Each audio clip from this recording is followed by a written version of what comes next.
Chuck Norris mal narodeniny, pripomeňme si jeho zásluhy. Chuck Norris vynašiel všetky písmená abecedy. Chuck Norris chodí na prechádzky s obsom do krátera sopky. Chuck Norris došiel na koniec kruhového objazdu.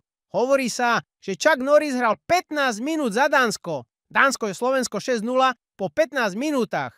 Skáza Titaniku nebola vinou nárazu do ľadovca. Titanic narazil do loďky, v ktorej rybárčil Chuck Norris. Odkedy Chuck Norris prišiel na Panenské ostrovy, už sú to len ostrovy. Koľko klikov spraví Chuck Norris? Všetky. Chuck Norris dokáže urobiť z USA, USB. Chuck Norris presvedčil svoju babku, že nie je hladný. Chuck Norris urobí z orechov makovník. Chuck Norris chytil v Afrike ebolu. Bolo mu jej ľúto, tak ju pustil. Chuck Norris vypije vodovodný kohútik na ex. Chuck Norris vie vysmažiť aj ľad. Chuck Norris vymyslel značku Koniec kruhového objazdu. Chuck Norris dokáže nakresliť dúhu modrým perom.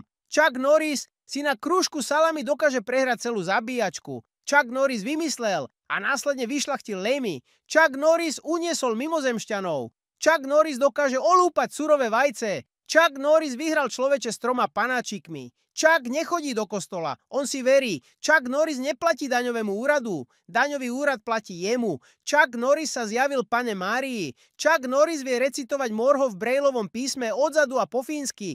Chuck Norris dokáže hádzať hrách o stenu tak, aby to malo zmysel.